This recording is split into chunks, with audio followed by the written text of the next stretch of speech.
अरे ये मनुष्य शरीर कम बड़ा बहाना है क्या प्रभु को प्राप्त करने के लिए?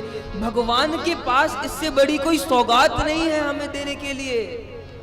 यदि मानो हमें पशु बनाया होता, पशु लोग क्या भजन कर पाते हैं? नहीं, बस वही खाना पीना सोना उठना वैसा ही जीवन निकल जाता।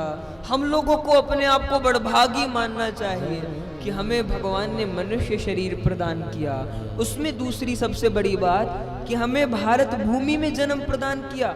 मानो हमें कहीं विदेश में कर देते तो वहां पे विदेश में जन्म मिलना अथवा पशु रूप में जन्म मिलना बात तो एक बराबर है। बिल्कुल वही जीवन, खाना सोना बस वही जीवन। तो भगवान हमें भारत से बाहर भी जन्म दे सकते थे, लेकिन वो कितने करुणामय हैं। उन्होंने हम पर करुणा करी। उन्होंने सोचा नहीं, इस जीव का तो इसी जन्म में उद्धार होना चाहिए। महाराज जितने भी लोगों का भारत भूमि में जन्म हुआ है ना, और ऐसे संत जनों का आश्रय मिला है, महाराज यदि इस जीवन में हम लोग अपना कल्याण नहीं कर पाए ना, तो इसमें भगवान का दोष नहीं है, इसमें हम जैसे जीवों का दोष है।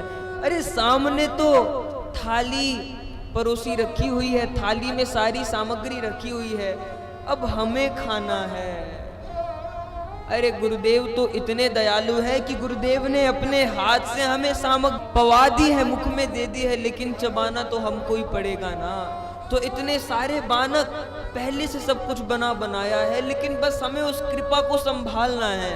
कृपा को पाना कठिन नहीं होता, कृपा को पचाना कठिन होता है, और कृपा को बचा पाना कठिन होता है।